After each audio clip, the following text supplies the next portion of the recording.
Fellow Ugandans, wherever you're watching or listening from, those in the villages, those in towns and cities, and those in the diaspora, ladies and gentlemen, good morning. Today, I would like to talk to you about the state of our nation and how it is affecting all of us, most especially the ordinary people.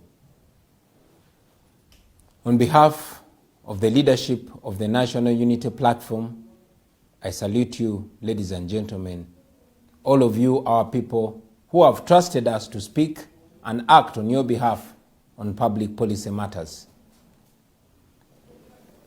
Our population is estimated to be about 42 million people, and it's growing at an average of 3% every year.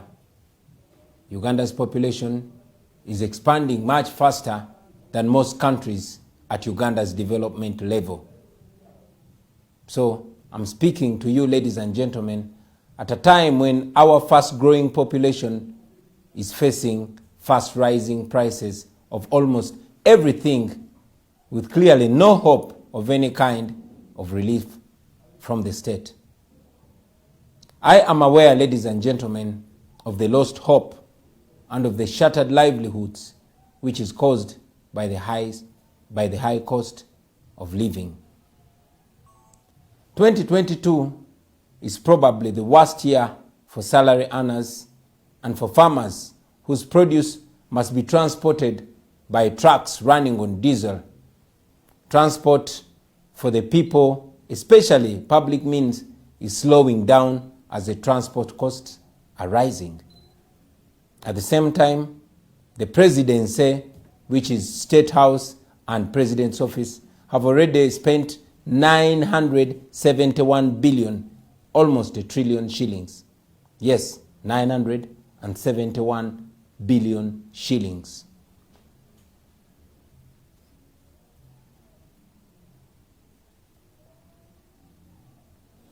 Now, about the rising cost of living.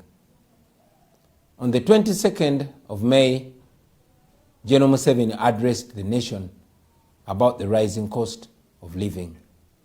He, however, did not offer any kind of relief or solution to the citizens, but instead, he advised Ugandans to tighten their seatbelts.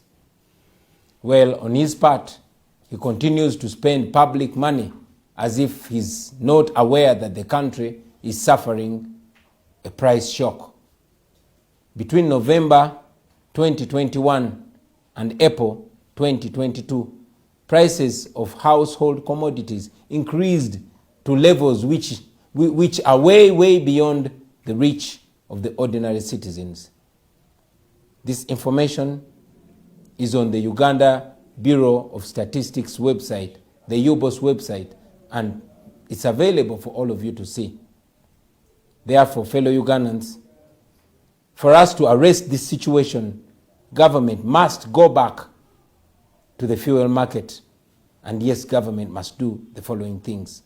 Number one, government must impose control on stocking levels and pricing decisions.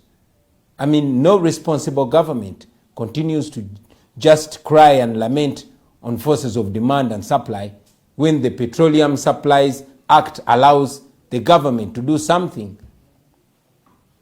We think government, through the Commissioner of Petroleum Supplies, which is actually the legal licensing authority, should split the average cost of every liter of fuel into 3 categories and go ahead to publicize them for the consumer and ordinary person to understand and appreciate the changes that are happening.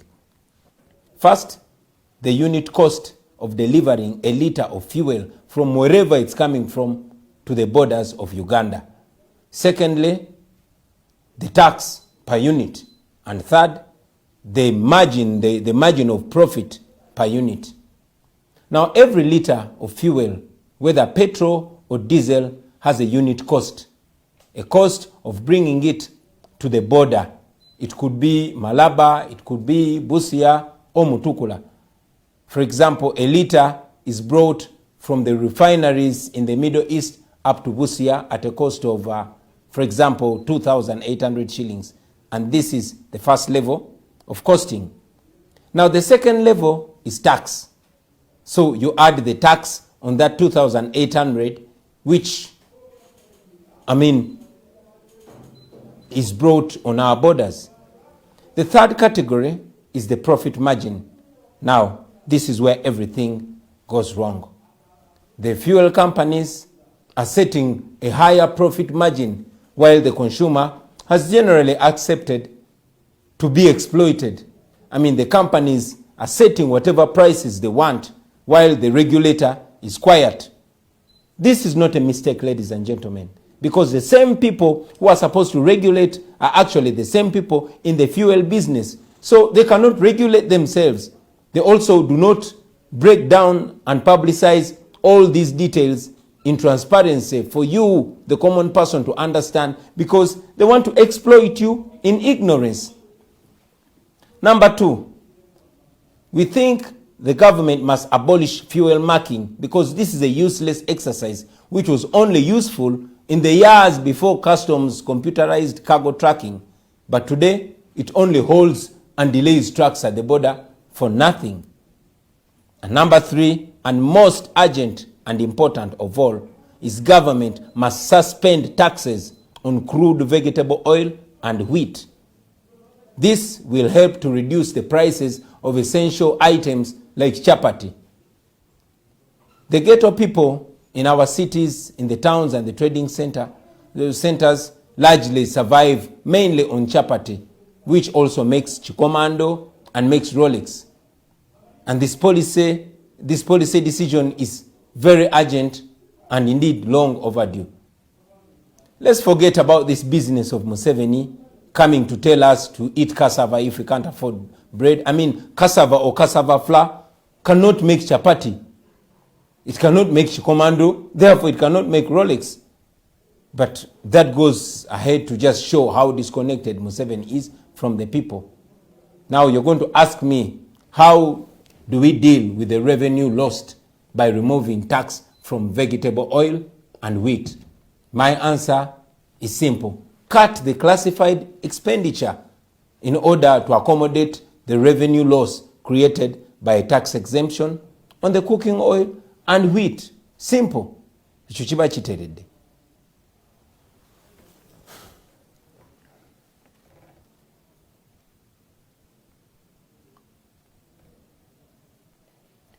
Now, about the failure of government to deliver public services. Ladies and gentlemen, fellow Ugandans, the NRM government has failed twice. It failed to raise enough revenue to support the fast-growing population, and it has also failed. It has outrightly stolen and unfairly distributed the little revenue that is collected. The NRM party, because of selective application of tax policy and administration, the taxes collected are not matching the reported size of the economy. The economy is expanding to higher levels, while the few people that are taxed exorbitantly at high tax rates. Now, this is a comparison of Uganda's average revenue expenditure as per GDP with other countries in our league between 2016 and 2020. Uganda has revenue collected as a percentage of GDP. The revenue collected is 13.1. And total expenditure as of percentage of GDP is 17.4. Rwanda has total revenue collected of 23.2. Total spending is 27.5. Kenya, revenue collected 17.4. Total spending 24.8. Senegal, revenue collected 19.9. Total spending 23.9. Zambia collected 19.2, spent 28.1. Now this is information coming from the International Monetary Fund, the Economic Outlook database of April 2022. Ladies and gentlemen, Uganda has been held hostage by an old man who has no idea whatsoever how to grow domestic revenue without increasing tax rates. Kwegamba Museveni has no idea whatsoever on how to make everyone who earns income pay an equal and proportional share of their income tax. Uganda, on average, between 2016 and 2020, collected 13.1% as of GDP on tax and spent 17.4% of it in total government expenditure. On the other hand, Kenya, Senegal, Zambia, and yes, Rwanda, on average, collected above 20% and spent a little more, almost 30%. So this means that these governments have higher capacity to spend on public goods and services for their citizens, according to the sizes of their revenue and the expenditure when compared to the sizes of their economies. These countries have better health care, they have better education, and yes, life is better there. And now the other tragedy is that even the 12% GDP that is collected is eaten by the dictator and his cronies. A case in point is the current financial year 2021-2022. The presidency, State House, and the Office of the President has already taken 971,504 million shillings, one of the biggest expenditures in the financial year 2021-2022. And after spending all that money on himself, Museveni is advising people to tighten their seatbelts because the prices are going high. During the same financial year 2021-2022, 200 billion has been released for just the preparatory activities of the parish development model. The total amount to be released for the parish model is supposed to be 1 trillion shillings. So, what State House is spent is almost the same as the parish development model. So, the presidency and the parish model are competing, and we all know who will be the winner at the end of the day. Of course, the presidency will spend more money than the parish model. So far, it is 971 billion for the presidency and 200 billion for the parish model, and the rest is on. When I'm in power, ladies and gentlemen, my wife, my children, and I do not need to spend 1 trillion shillings maintaining our presidency. I mean, we should be like all the presidents that have come before Museveni, who only budgeted for the office of the president, excluding State House. State House, ladies and gentlemen, is just a residence. We should be able to cater for the needs of its occupants, besides the guards who are paid by the Minister of Defense. I mean, a president earns a salary, and that should be enough to take care of his family. Therefore, fellow Ugandans, remember that by removing that extravagant family from our State House, we shall save over 800 billion, including the annual supplementary budgets from State House alone. That is the much we can save just by removing the dictator. Now, about agriculture, and in particular, coffee. I would like to address the issue of adding value to Uganda's golden bean. And by bean, I mean the coffee bean. Ever since our Shadow Minister of Agriculture, Honorable Abedi Wanika, revealed a secret agreement between government of Uganda and the coffee company called Vinci, which is also connected to the fake Lubowa Hospital project, a lot has been established. There's no doubt that establishment of a soluble coffee factory that produces instant coffee like Nescafe is a great achievement. The National Development Plan supports the establishment of such a factory. In fact, every Ugandan should be in support of establishing such a factory because, one, it improves the value of some of our country's low-grade coffee beans. Number two, it raises Uganda's competitiveness in the region as a producer and exporter of instant coffee. And number three, it ensures that only premium coffee beans are exported to high-end markets like Starbucks coffee, where the price per kilo is much, much, much higher. So it's a benefit for our people. Unfortunately, in the deal between government of Uganda and Vinci Coffee Company, our country stood to lose instead of gaining. And this is because of the following reasons.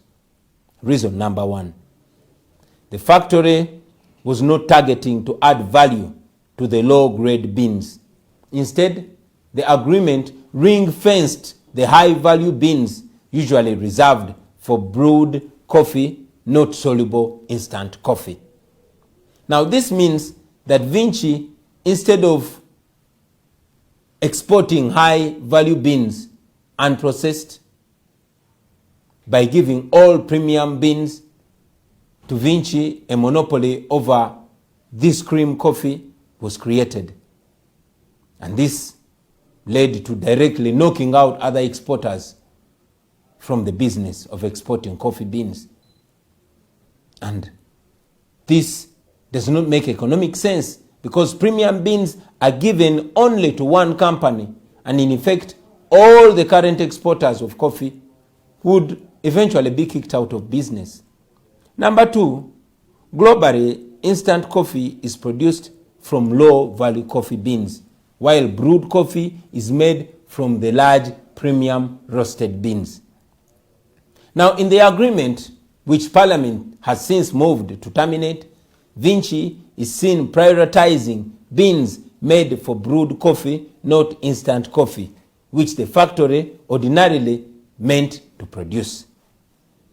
There is no single benefit, ladies and gentlemen, and this is one important reason. There is no single benefit that the country would gain from this deal. Yes, coffee export revenues would rise, and that is only on paper, but not in the banks of Uganda. The owners of Vinci have no tax obligations whatsoever.